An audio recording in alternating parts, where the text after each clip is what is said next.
ஜாவாஸ்கிரிப்டோட பெரிய அட்வான்டேஜ் என்ன பாருங்களேன். ஒரு ஸ்ட்ரக்சர் இருக்கு, கலர் கொடுத்தேன், ஃபங்க்ஷனாலிட்டி கொடுத்தேங்க.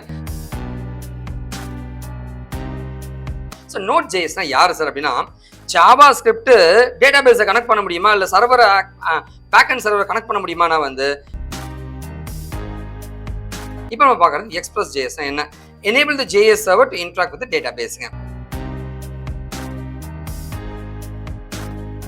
ஹாய், நான் உங்களோட வெங்கட் ஃப்ரம் விக்கிடெக்கி அண்ட் காஷியன் பிறகு ரொம்ப சந்தோஷமா இருக்கேன் நீங்கள் உங்களை மீட் பண்ணதில்ல.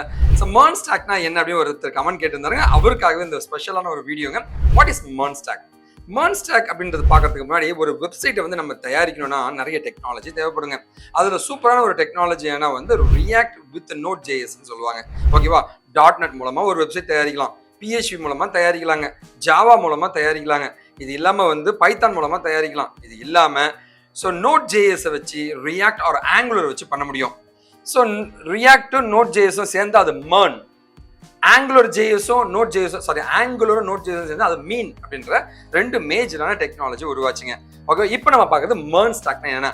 மர்ன்னா என்ன சார் அப்படின்னா, எம் அப்படின்னா mongodb டேட்டாபேஸ், இ அப்படின்னா எக்ஸ்பிரஸ் ஜேஎஸ்ங்க, ரியாக்ட் அண்ட் ரியாக்ட் ஜேஎஸ்ன்னு சொல்லுவாங்க, and node JS. So JavaScript framework மூலமாகவே நம்மளால ஒரு வெப்சைட் தயாரிக்க முடியுமானா அதுதான் இந்த மர்ன் ஸ்டாக்கோட பெரிய அட்வான்டேஜா இருக்குங்க. மர்ன் ஸ்டாக்னா என்ன, அது எப்படி ஒர்க் ஆகுது அப்படின்றத டீட்டெயிலா பார்க்க போறேங்க. வாங்க வீடியோக்குள்ள போகலாங்க.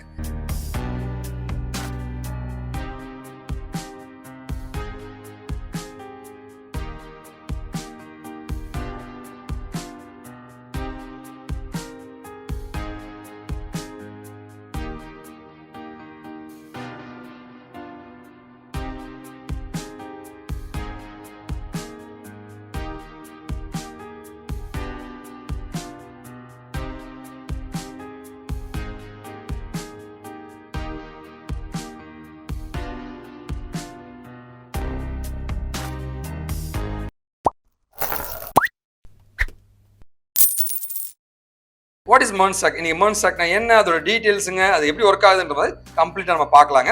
நீங்கள் என்கிட்ட படிக்கணும்னு ஆசைப்படுறீங்க, கைடன்ஸ் வாங்கணும்னு ஆசைப்படுறீங்க, கண்டிப்பாக பண்ணலாங்க. இது என்னோட மெயில் ஐடிங்க. ஸோ கோர்ஸ்க்கு என்னுடைய ஃபோன் நம்பர் இதாங்க. நீங்கள் கால் எடுக்கலாம், வந்து வாட்ஸ்அப் பண்ணுங்கள்.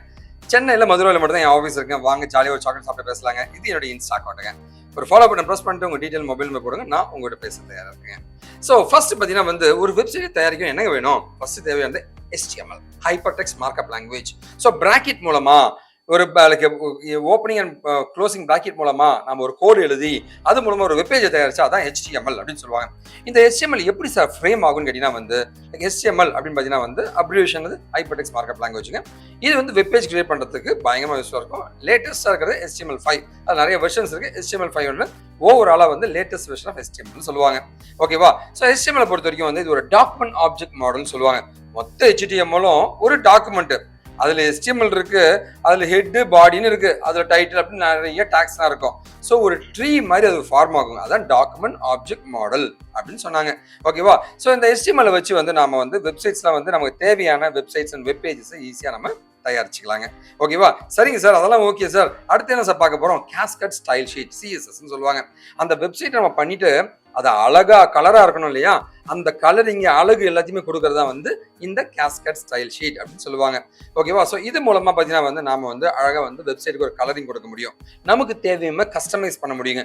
அண்ட் CSS3 அப்படின்றது தான் latest version of cascade style ஷீட்டுங்க. ஒரு வெப்சைட்டை பண்ணியாச்சுங்க, அழகா பண்ணியாச்சுங்க. சரிங்க சார், இது ஒரு அனிமேஷன் எஃபெக்ட்லாம் வேணுமே சார் அப்படின்னா அப்பதான் நம்மால் வருவார் ஜாவா ஸ்கிரிப்டுங்க. ஜாவா ஸ்கிரிப்டை பொறுத்த வரைக்கும் வந்து ஃபங்க்ஷனாலிட்டி எல்லாத்தையுமே நம்மளால உள்ள கொண்டு வர முடியும். ஜாவா ஸ்கிரிப்டோட பெரிய அட்வான்டேஜ் என்ன பாருங்களேன். ஒரு ஸ்ட்ரக்சர் இருக்கு, கலர் கொடுத்தேன், ஃபங்க்ஷனாலிட்டி கொடுத்தேங்க. ஸோ இது ரொம்ப ஃபாஸ்டஸ்ட் வெப் டெக்னாலஜின்னு சொல்லப்படுதுங்க. வேலிடேஷன்ஸுக்குங்க, யூசர் இன்டராக்ஷனு, அனிமேஷனு எல்லாமே ஃபங்க்ஷனாலிட்டி எல்லாமே கொண்டு வரதுக்கு ஜாவா ஸ்கிரிப்ட் அப்படின்ற ஒரு டெக்னாலஜியை பயன்படுத்துவாங்க. ஓகேவா? ஸோ அதுக்கு பின்னாடி பார்த்தீங்கன்னா வந்து நமக்கு ஒரு மேஜரான டெக்னாலஜி உருவாச்சுங்க. ஸோ முதல்ல நம்ம தெரிஞ்சுக்க வேண்டியது டாம் மாடல்லாம் என்ன சார்னா, டாக்குமெண்ட் ஆப்ஜெக்ட் மாடல். உங்களுக்கு சொல்லிட்டேன் இல்லைங்களா? அதில் ஸோ யூஸ்வலாக பார்த்தீங்கன்னா ஒரு வெப்சைட் இருக்குன்னு வச்சுக்கோங்க. இந்த ஒரு வெப்சைட்டுங்க.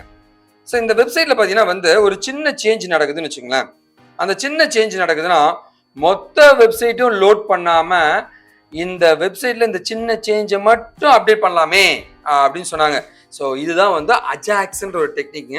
அந்த அஜாக்ஸ்ன்ற டெக்னிக் மூலமாக வந்து பயங்கர வெப்சைட் ஃபாஸ்ட் ஆயிடுச்சுங்க. அதாவது ஒரு ஃபுல் வெப்சைட்டில் சின்ன சேஞ்ச் நடக்குதுன்னா அந்த சின்ன சேஞ்சை மட்டும் சேஞ்ச் பண்ணு, மொத்த வெப்சைட்டும் சேஞ்ச் பண்ணாத அப்படின்னு சொன்னாங்க. இந்த கான்செப்ட் கொண்டு வந்து ஒரு பவர்ஃபுல்லான டெக்னாலஜி தான் வந்து ரியாக்ட் அப்படின்னு சொல்ற டெக்னாலஜிங்க, ரியாக்ட் ஜேஎஸ் அப்படின்னு சொன்னாங்க. ஓகேவா, இதுவுமே ஃப்ரண்ட் அண்ட் டெக்னாலஜிங்க. அதாவது ஒரு வெப்பேஜ் இருக்குன்னா ரியல் டாம் மாடல் அப்டேட் ஆகுது, ஈவெண்ட் நான் கிளிக் பண்றேன், அப்டேட் ஆகுது, கிளிக் பண்றேன், நார்மலா நடக்கிறதுங்க. இங்க பாத்தீங்கன்னா என்ன அப்டேட் நடந்துச்சோ அது மட்டும், அதாவதுங்க 10 டேட்டா இருக்குங்க, 10 டேட்டால 9 டேட்டா அப்படியே தான் இருக்கு, 10 டேட்டால 9 டேட்டா அப்படியே இருக்கு.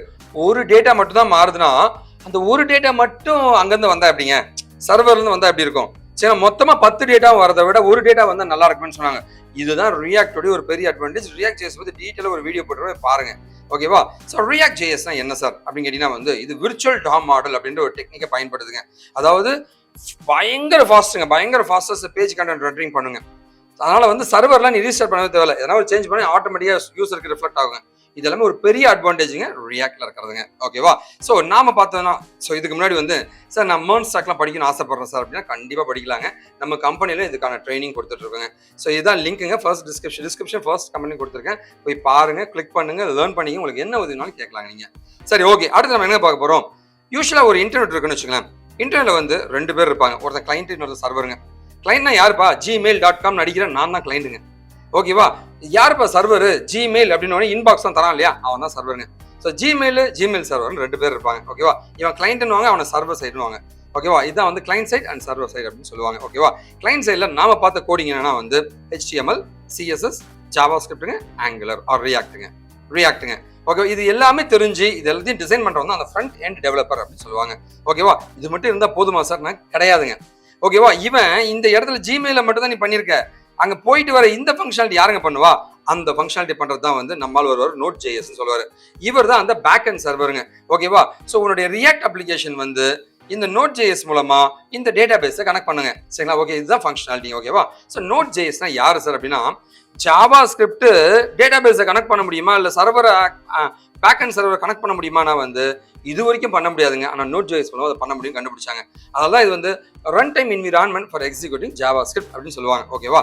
சர்வர் சைட் கோட்னு சொல்லுவாங்க, கிராஸ் பிளாட்ஃபார்ம் அப்படின்ற மாதிரி சொல்லுவாங்க.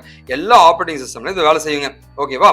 சரி, ஸோ சார் சரிங்க சார், அது ஓகே, நோட் ஜேஎஸ் எனக்கு புரிஞ்சிச்சு. அடுத்து என்ன சார் பார்க்க போறோம்னா, எக்ஸ்பிரஸ் ஜேஎஸ் இன்னொரு பெரிய ஆள் இருக்கான். அதாவது நோட் ஜேஎஸ் தான் வந்து சர்வரா ஒர்க் பண்ணாலுமே டேட்டா பேஸை கனெக்ட் பண்ணி இன்சர்ட் பண்ணும், அப்டேட் பண்ணும், டெலிட் பண்ணும் அப்படின்னா அது வந்து நோட் ஜேஎஸ்ல பண்ண முடியாது. அதுக்கு நம்மால் ஒருத்தன் தேவைப்படும், ஒரு வெப் ஃப்ரேம்வொர்க் ஃப்ரேம்னு சொல்லுவாங்க, அவன் தான் இந்த எக்ஸ்பிரஸ் ஜேஎஸ். இவன் மூலமா தான் டேட்டா பேஸை நம்மளால கனெக்ட் பண்ண முடியுங்க. இப்போ நம்ம பார்க்கறது எக்ஸ்பிரஸ் ஜேஎஸ் என்ன? Enable the JS server to interact with data பேஸுங்க. ஓகேவா? இது கிராஸ் பிளாட்ஃபார்ம் கம்பேட்டபிலிட்டி தாங்க. ஓகேவா? ஸோ இது ஒரு பெரிய அட்வான்டேஜுங்க. ஸோ நான் ஒரு ஜாவா ஸ்கிரிப்ட்ல இருந்து ஒரு ரெக்வஸ்ட் வந்துச்சுன்னா நோட் ஜேஎஸ் என்ன பண்ணா, எக்ஸ்பிரஸ் ஜேஎஸை வச்சு வந்து டேட்டா பேஸை கனெக்ட் பண்ணி ப்ராசஸ் பண்ணி கொடுக்க போறாங்க. ஓகேவா? இதுதான் கான்செப்ட்டுங்க. ஸோ இந்த இடத்துல தான் நோட் ஜேஎஸ் வித் எக்ஸ்பிரஸ் ஜேஎஸ்ங்க. திரும்ப சொல்றேங்க, நோட் ஜேஎஸ் எதனால அட்வான்டேஜ்னு கேட்டீங்கன்னா வந்து ஜாவா ஸ்கிரிப்ட்ன்ற இந்த டெக்னாலஜி இந்த சர்வர்ல போய் ரன் பண்ணவே முடியாது, இது கிளைண்டோடய நின்றும். இதை வந்து சர்வர் சைடில் போய் ரன் பண்ண முடியுமானா அந்த ஜாவா ஸ்கிரிப்ட் ஃப்ரேம்வொர்க் தான் node JS and express JS சொன்னாங்க. சரிங்க சார், சர்வர் கிளைண்ட் முடிச்சது சர்வர் டேட்டா வைக்கணும் இல்லையா, அதுக்கு தான் நம்மால் வராரு mongodbங்க. mongodbயோட பெரிய அட்வான்டேஜ் தான் ஜேசான் டேட்டாங்க, அன்ஸ்ட்ரக்சர்ட் டேட்டா. இப்போ இருக்கிற சோஷியல் நெட்வொர்க்ஸ் எல்லாமே வந்து அன்ஸ்ட்ரக்சர்ட் டேட்டாவா இருக்குங்க. அதாவது பிச்சு குழப்பமான ஒரு டேட்டா இருக்கு. அந்த மாதிரி ஒரு டேட்டாவை நாம ஸ்டோர் பண்ணோம்னா வந்து நம்மால் ஒருத்தர் வராருங்க, அவர் தான் இந்த mongodbன்ற ஒரு ஸ்பெஷலிஸ்ட்டுங்க. mongodbயோட பெரிய அட்வான்டேஜ்னா வந்து இது ஒரு அன்ஸ்ட்ரக்சர்ட் டேட்டா பேஸா இருக்குங்க. டேட்டா எல்லாமே வந்து உங்களுக்கு ஜேசானா ஸ்டோர் ஆகும் அண்ட் தே கால்ட் அஸ் டாக்குமெண்ட்ஸ்னு சொல்லுவாங்க. ஓகேவா? ஸோ இதுதான் வந்து mongodbயோட டேட்டா. பாருங்களேன், உங்களோட டேட்டா வந்து இப்படி தான் ஸ்டோர் ஆகும். நம்ம நார்மலாக ஒரு ஸ்டேபிள், காலம், ரோ அப்படிலாம் கிடையாதுங்க. அன்ஸ்ட்ரக்சர்ட் டேட்டா ஜேசான் மாதிரி ஃபார்மேட்ல என்ன டேட்டா வேணா ஸ்டோர் பண்ணிக்கலாங்க mongodbல. இதுதான் ஒரு பெரிய அட்வான்டேஜுங்க. சரி, ஓகே, இதை பற்றி டீட்டெயிலாக படிக்கணும்னு ஆசைப்பட்டீங்கன்னா நம்ம வெப்சைட்டில் wiki.comல டீட்டெயிலாக கண்டென்ட் போட்டிருக்கேன், டிஸ்கிரிப்ஷன்லையும் ஃபர்ஸ்ட் கமெண்ட் கொடுத்துருக்கேன், போய் பாருங்க, லேர்ன் பண்ணிக்கங்க. ஓகேவா? ஸோ நிறைய கோர்சஸ் அண்ட் டெக்னாலஜி நான் கண்டக்ட் பண்ணிட்டு இருக்கேன். உங்களுக்கு என்ன படிக்கணும் நீங்கள் என்ன கான்டாக்ட் பண்ணலாங்க, நான் உங்களுக்கு உதவி பண்ண தயாராக இருக்கேன். நீங்கள் எனக்கு பண்ணக்கூடிய ஒரே ஒரு என்னங்க, நல்லதை பகிர்வோம், நல்ல சமுதாயத்தை உருவாக்கும், நாம் வீழ்ந்தாலும் நாம் இனம் வாட்டுங்க. வாழ்க தமிழ். This is signing off from Wikitechy and காஷன் ப்ராடக்ட். நன்றி.